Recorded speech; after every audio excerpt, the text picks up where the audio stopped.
Coming right up is a discussion. Should we have same-sex marriage? Should we have a gun in every home on the west side, the south side of Chicago? Chicken in every pot type of thing? You know, should every parent be able to take their money that's being spent on their behalf in the Chicago public schools, where only 1 out of every 5 kids is reading at grade level, 1 out of every 5 black kids in 4th grade reading at grade level, should they be able to take that $15,000 that's being spent and go to the school of their choice? I mean, is same-sex marriage going to be blocked by the black clergy? There's so many things you're going to be hearing about. This is going to be such a great show. You're going to get to meet Bishop Lance Davis. Don't turn that station, because if you do, you're going to miss a really, really, really, really good show.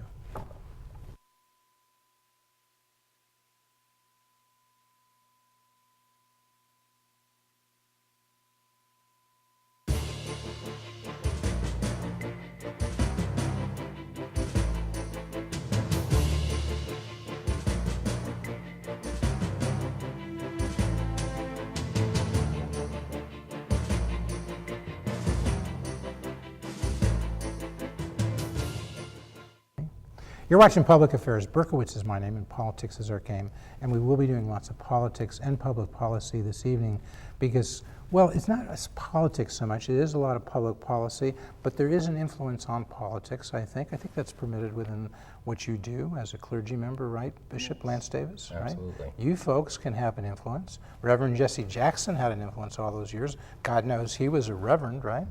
Yes. Okay, you are a bishop. Yes. You are somebody who's, well, you had a business school training at DePaul. Yes. You had seminary training at Trinity College. And then you sort of had on-the-job training. What was the church? Yep, Carter Temple, CME Church. CME. So you know this stuff cold. Yes. You've got like higher connections, we'd say. I would imagine I've got the best. You've got the best. But seriously, let's get right to it. I mean, people, if what they want to know is, I've mentioned same-sex marriage, okay? They heard that the U.S. Supreme Court sort of said it's okay. A lot of people don't focus a lot on this. They heard that perhaps that the state senate passed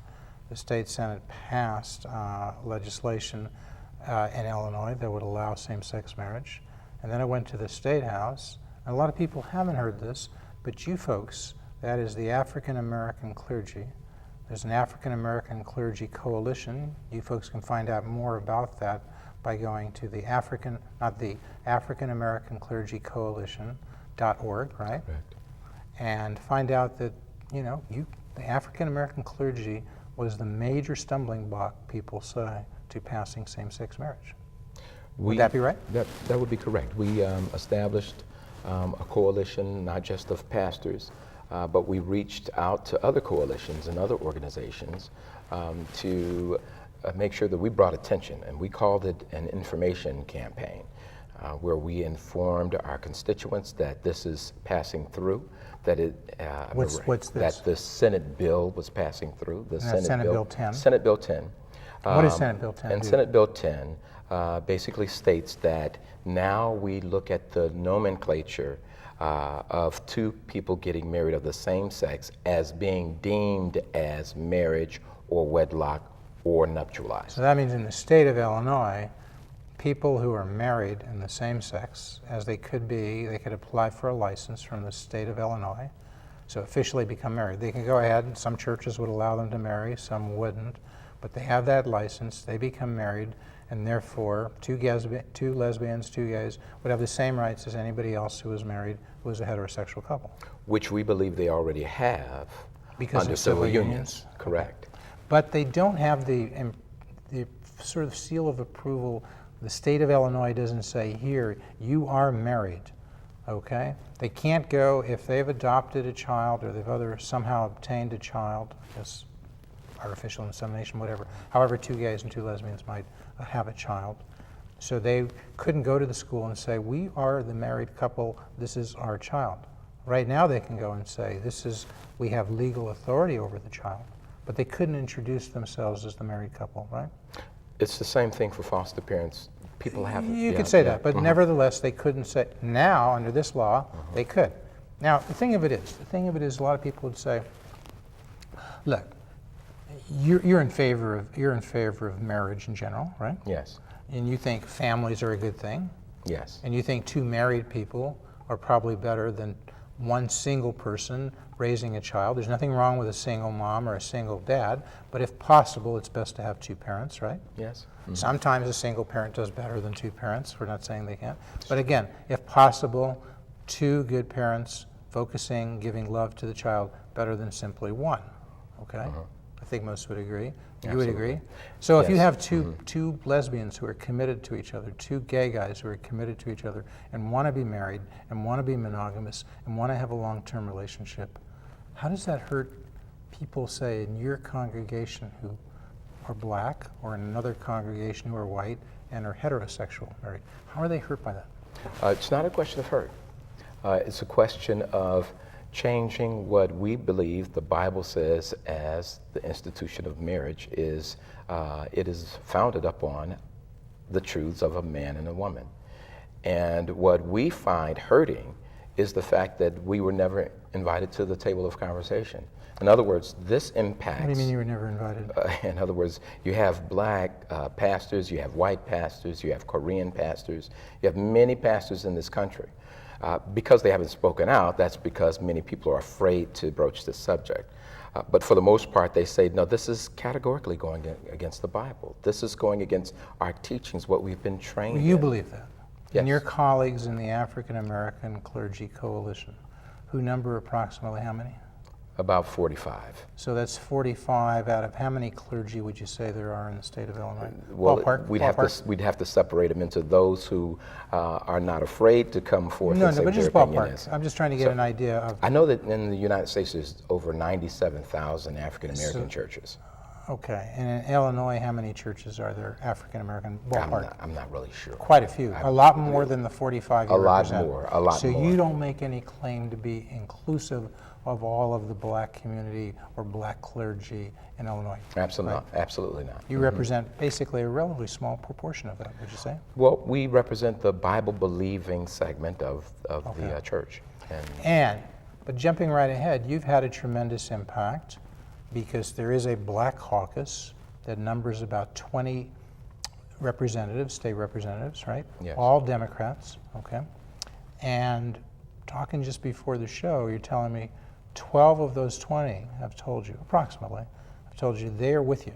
They're going to vote no on same-sex marriage. Is that right? The majority of them. Currently, as of, we're yeah. taping this show, Yes. we're taping this show on, when are we taping this show? Today's date is August 17th, Yes. 2013, okay? So as of August 17th, 2013, you believe you have 12 of the 20 We believe we do, yes. black caucus members, 12 of the 20 black Democrats in the State House saying they'll vote with you, that is, they'll oppose Senate Bill 10, right? Yes. And you think that's more than enough for you to block the House bill coming for a vote, and if it did come for a vote, passing the House, right? We don't believe that that's enough. That's not, and that, wait, it's, what, you don't believe that what? We really need for more Democrats who are white and black, as well as the two Republicans who are on the other side of Senate Bill 10, to come on our side.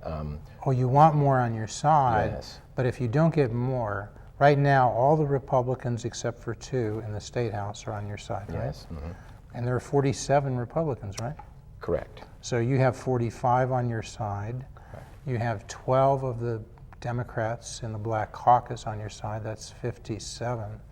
And do you have any others you can identify? Not offhand. So in a sense, why isn't that bill being called? Because if it were called, as people thought it would be in the spring session, according to you, it would pass. I believe that most people want this to go into the hands, most of our legislators want this to go into the hands of their constituents. They don't want to have to vote on this bill. But if they had to vote, you're telling me it would pass. I don't believe so, and I'm Well, not. we just but- did the math, and but we I'm said not you really only have sure. 57. So you, maybe what you're saying is you have 57 who are clear no's, and then you have a certain number that are you're not sure of, and then a certain number that are clear yeses. Yes, and for sure. And so right now the undecideds, that middle group that haven't said yes or no, they will decide it. That's who we need. We Okay. need that middle group. And how many of those roughly do you think you have? Of the middle group, or No, of the, yeah. How many are in that middle group? How many are the so-called undecideds? You know, we would Ballpark. have to really at this point. What do you think? Because 5 or we've 10 had or something? between somewhere up in Okay. there. Between All right. 5 and 10 would be safe. And if you could get, say it's 5, if you got all 5, then you clearly block it. If it's 10 and you get 5, you block it. Yes. So it's still in play. This battle goes on. Oh, yes. Now, the legislature isn't in session, isn't expected to be brought back into session until the veto session, which I believe is usually late October, early November, Correct. right? And although it's called the veto session because it's supposed to deal with bills that the governor has vetoed, and then the question is, do you override it?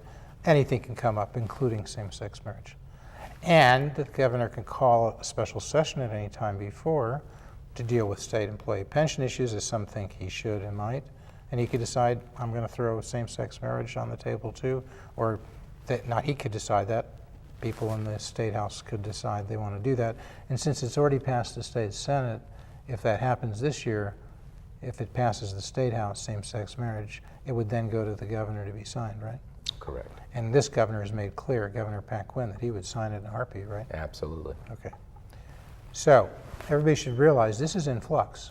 If you're watching this show, you want to be involved, whether you're for this or against this, because now you would like the folks who are against this to contact their legislators, reinforce if they are against it to stay that way, and if they're for it, to change their mind. And you and others have been aggressively involved in a robocall campaign, is that right? Robocalls. What is that? Explain to people what that is. It's an automated call that is made to targeted districts that speaks to if, in fact, you're in opposition to Senate Bill 10, then please call your legislator. And what we'll do then is to direct those calls to the specific district for a specific legislator. And you've had Reverend Meeks make a lot of those robocalls, right? Yes. And that is, his Meeks voice is all- recorded. Yes. And then people hear his voice. He's not making the call, but it's recorded. So that's why it's a robocall, it's sort of a robotic call. Correct. How many robotic calls have gone out in the name of Reverend Meeks, do you know? Over 100,000. Okay. And how do you gauge that? Because when he makes that call, he asks somebody to follow up and make a call to a legislator, right? Correct. And do you have a way of determining whether that happens? Yes, we do. We have daily reports from the organization that provides those calls. They know, they can figure out, did the person who was called make a call? Somehow Yes. they can do that? Yes. And what's the percentage, do you know? For Percentage-wise, 3% is a good number from, all... in general, for in whatever general- kind of advocacy in you're general, doing, if you can get 3% of calls follow up on a robocall, you're doing a good job. You're doing a And what does fantastic Reverend job. Meeks do? Between 5 and 7%. I've heard even higher. Yeah, I have because heard this even last higher. Like round, perhaps 10%. 9 to 10%. The last, and I'm just averaging, but the last set of calls brought in up to 9 to 10% of people, calling their So legislators. Reverend Meeks is extremely influential. When somebody hears Reverend Meeks say make a call, it apparently has a lot of impact. Absolutely. And Reverend Meeks was a state senator, right? Correct. So he knows this process.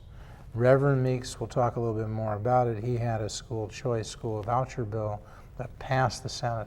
Got a lot of liberal Democrats who are usually opposed to school vouchers who voted with Reverend Meeks. Yes. In my view, to their credit, okay? Yes. But he couldn't pass it through the State House. A lot of Republicans, disproportionately more Democrats than Republicans voted against that, and they blocked that. It was a small bill. It would have given kids in the bottom decile in the schools that were worst performing in CPS, Chicago Public Schools, would have given them something like $4,000, right? Yes. To spend at a private school of choice, even though we currently spend $15,000 on those kids. So we spend $15,000, we can't teach them how to read, 1 out of every 5 kids. Yes, somebody in the media who actually gets a chance to speak to somebody like Barbara Byrd Bennett, if you want to talk to me, I don't know why. Carol Marin, if you get a chance to talk to Barbara Byrd Bennett, all those folks at Channel 11, they'll come on their show because they don't think you'll ask this question. But go ahead, do me a favor.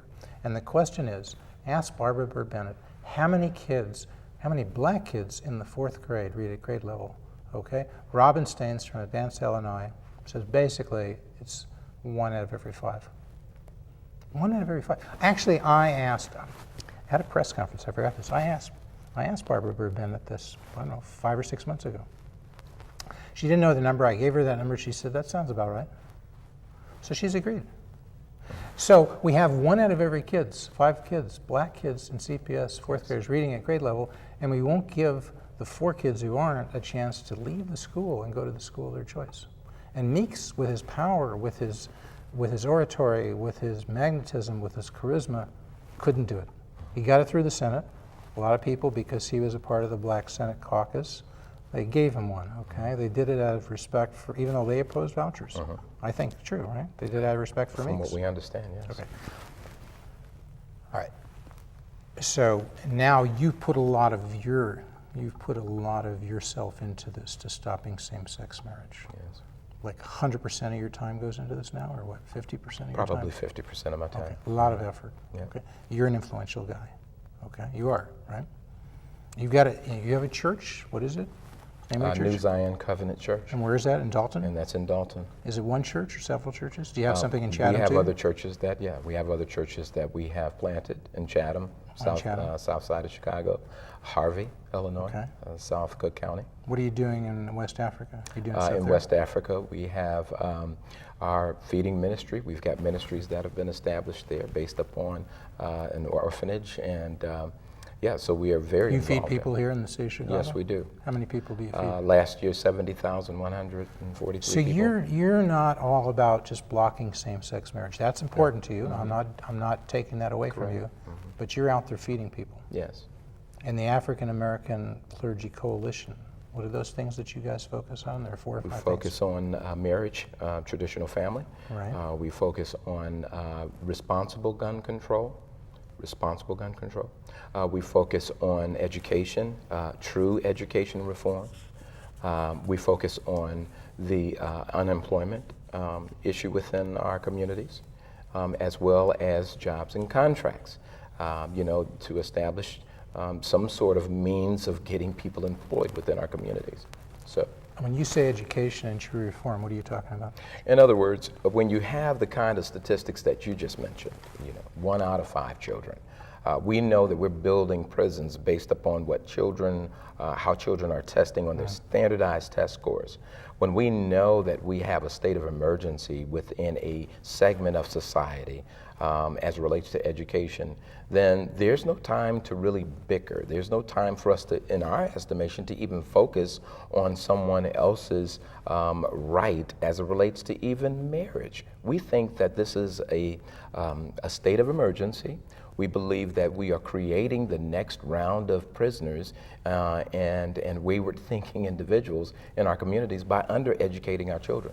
So there's a crisis in the quality of education. Absolutely. In kids, especially low income, especially in the Black community, but as well in the Hispanic low income areas as well. Right? And can I say this?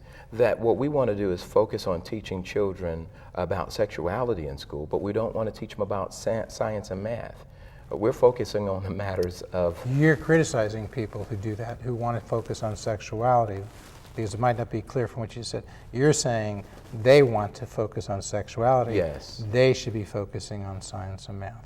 They should be. We should all That's be your focusing point. on science. Yeah, that's my point. They, Be focusing we on as a science. society shouldn't be focusing on sexuality at Correct. the moment. The crisis you're saying is not in sexuality. It's not in same-sex marriage. It's in teaching our kids, all of our kids, but especially kids in low-income areas, Black and Hispanic and white low-income Or areas, white, yes. how to learn how to read, Absolutely. how to do math, Yeah. okay, And how to compete write, globally. how to read, what? And compete globally, Yeah. right? We have. And we're not doing that, and yet we're spending $15,000 per kid per year in the CPS. So something's wrong, because I don't think it's that we're not spending enough. No. So what is your solution? When you say true education reform, what do you mean? First of all, to give families an opportunity to determine where their children should go to school. Now, that rubs a lot of people, the wrong way, because we want to make something that is broken. We want to put our resources into that. We need to put our resources into the competitive market as it relates to educating our children to see who can achieve those goals of getting our children beyond You want schools AC. competing to earn the right to bring in the kids, to be their customers, and to educate them. Absolutely. So you want public and private schools competing. If you could take the $15,000 we're spending at CPS per kid per year now, and give those to the parents, give that money to the parents, say, now you can take that and spend it at the school of your choice. If you're happy with public school, stay there. If not, take your kid out and give it to a private school. You would like to give every parent that choice? I would love to. Okay. And we focus on CPS because 85% of the kids there are, I think, minority and low income. And what other institution can operate with a dismal performance decade after decade and not be held accountable? Right. So I don't know if you've seen this book by School Choice by Herb Wahlberg. It only goes through 2007, but looks at literally hundreds of studies. We've talked about vouchers just now, but also charter schools provide some choice, perhaps not as much as a voucher, but he looks at many charter schools, studies of charter schools and vouchers, and finds generally they show is where there's competition, there's more innovation, there's better performance, not just by the private schools, but the private schools cause the public schools to compete and to get better. You want to take a look at this book by Herb Wahlberg? Thank you so much. Okay. And to we really don't support a specific organization, but we receive a lot from the Heartland Institute. Here's 10 Principles of School Choice by Joe Bass and Herb Wahlberg. I just mentioned Herb. Joe Bass is the president of the Heartland Institute. You'll want to take a look at this, I'm sure. A great Okay. book.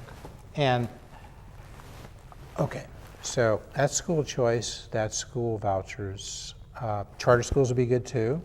And now they've closed many schools recently, 50 schools in the Chicago public schools. There was a big hubbub about that. There still is. There's an issue of the safety of kids having to cross county lines. What could they have done? Could they have done something so that the kids might not have to cross county lines there, do you think? They could have. It appears as though we're pushing towards charter schools. Okay. And unfortunately, many people in the community believe that the charter schools are the next in line to profit from the, from the implosion of CPS. We don't consider that to be a good idea either. You're saying you don't want to send the kids to charter schools, or what do you mean? We're What's saying not a that good if idea? in fact the charter schools are going to have a curriculum that is not meeting the needs of the children, if the charter schools that are being open are opened by people who are politically connected, then that won't be in the best interest of the community. So what would you suggest? I would suggest again that individuals, families have the right to determine where their tax dollars go So if for they had a education. voucher, they could go to the charter school if they wanted to. They could. go to the traditional neighborhood school. Yes. Or they could go to some other They school. could go to your school once you open up your You school. want them to have choice. We need to have choice. You want people in the black community, and those are primarily your constituents, to Yes. be empowered. Yes, Is that right? absolutely. And so that's how you empower them, by letting them make the choice. Are they, is the Democratic Party out of sync with your constituency and with their constituency? Is Senate President John Cullerton, is he out of sync? Because he's against school vouchers. I don't even know if he's for charter schools. John, come on and straighten me out. Let me know what you believe in. We'd like to have John on as a guest. Speaker Mike Madigan, he's not come out for school vouchers. Has Speaker Mike Madigan come out for traditional marriage?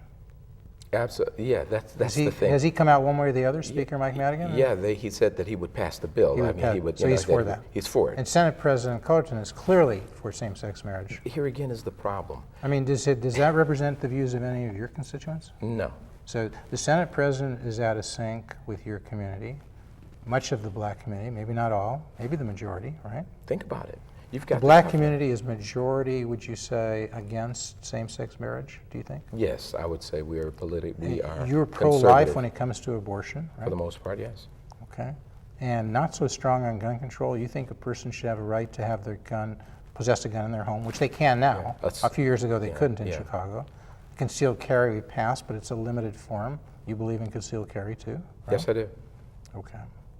And yet Cullerton, not so much. Madigan, not so much on those things. Congressman Jesse Jackson was there from 1995. He got into trouble recently. But should he have been not prosecuted for? People said, he took $700,000 from his campaign fund, spent it personally. It's illegal, but how much he really hurt anybody, I don't know. But for 17 years, the real question, has he been representing the black community? Has he been out of sync?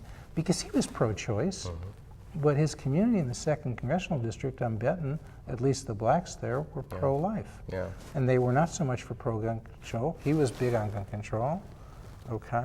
He's terrible. He's virulent against school vouchers. You're for school vouchers. So should Jackson have been tossed out not for this thing with the personal campaign funds, but for not voting his district? Yeah, you have to listen to your constituency. I mean, he didn't, and somehow he was able to stay in there. I mean, and is this true for these guys? Like, let me see, we'll do a roll call here. This is a roll call. These are the 20 people in the Black Caucus. Monique Davis, Will Davis in the State House. So Monique Davis is a state rep. All of them are state reps. They're all Democrats. They're all blacks. Monique Davis, Will Davis, Ken Duncan, Marcus Evans, Mary Flowers, LaShawn Ford, Esther Goller, John Gordon Booth, Eddie Lee Jackson, Charles Jefferson, Thaddeus Jones, Camille Lilly, Rita Mayfield, Kristen Mitchell, Al Riley, L.G. Sims, Derek Smith, Andre Petty, Arthur Turner, Emmanuel Chris Welsh. There's 20 there, and you're saying 12 of those are going with you. Are they standing up? Right. Are they saying, this is really important, you got to stop same-sex marriage? Am I hearing that in the mainstream media? No. Have they been rushing to say, call up Jeff Berkowitz, get me on that show, I want everybody to know I'm against? Are they doing that? No. Well, they're voting with you, but they're not talking that way, right? Yeah. Why is that? Because, again, there is the LGBT community. And again, is, I'm is not for very, something. I think people should say what they're for. Yeah. If you're for it, say it. Yeah. If you're against it, But say think it. about it. It's the same thing with pastors. No one is speaking as it relates to what they really feel and what their convictions are concerning Because this it's issue. not politically correct to say you're against same-sex marriage, right? Yes, it's beginning that's to be the- more and more that way. It's beginning to be a little more politically correct, you're saying. To say, It's actually becoming more politically correct to diss the Bible, to go against the traditional biblical it is, teachings. okay. Yeah. Because that's kind of like viewed as, okay, the Bible, only silly people really Yeah. take Now that seriously. now we're ready to Where you evolve. be sophisticated. Yeah, we're evolving as we continue to say. But what are we evolving into when you've got people today? We've had 17 shootings. We've had 3 murders today so far. How do you stop those shootings? We first deal with strong families and then adequate education. Back in the day when they were talking about, and that's just a few weeks ago, when we talk about the problems of the black community, they need stronger black families. The family of the black community has eroded, and now that's the reason why you have the murders, and that's the reason why you have, How do you get a stronger black family? Well, that's the thing. We're sitting here focusing on same-sex marriages and redefining the churches have to family. be important, and the family has to be important. And in your view, you have to have the traditional family to strengthen the black family. Absolutely. And we haven't gotten But in there the yet. short run, do you have to have more cops out there on the west side and the south side? Do you have to crack down on those people who are using guns illegally? So it's not a matter of gun control, it's getting the people who are using guns illegally, apprehending them, trying them, putting them in jail, getting those people and those guns off the streets. Is that right? There's a problem with saying, let's get more cops on the street, because when you do that, you're usually bringing in cops who are from other communities rather than the people who live there. And they that can't creates do it? a problem. They can't do it? That creates a problem. But you got to do something. I mean, I hear you about education and strengthening the black family, but that takes time. And what I'm saying is, if the number of people who are getting shot and killed on the west side, on Inglewood, in the south side, or on the west side, was happening on the North Shore, you think those people would tolerate it? No, They would say, get in any cops. They'd say, get me cops from the yeah. west side, Oh, the south. absolutely. They wouldn't say, get me Winnetka cops. Yeah, that's right. But they wouldn't have to worry about being racially profiled by the cops that would come to their community. Well, it's interesting you raise that because, got Stephanie Neely. You know Stephanie? Not she's really. She's the city treasurer. She's okay? city treasurer. She's come out for stop and frisk. She's not for racial profiling. She doesn't mean you should stop blacks on Michigan Avenue. But in the south side, on Inglewood, on the west side, if you have people who are black and they're involved with guns and illegal activities, she wants to identify them. You think Stephanie Neely's a racist? No, I don't believe so. You think she's doing the right thing? But I can't tell she wants you- those guns off the street now. But I can tell You're you gonna take from on Stephanie personal Neely? experience, the 6 times I've been pulled over by cops, and at the same time, for doing nothing other than the fact that I was racially We got to say, profiled. we're going to continue to speak.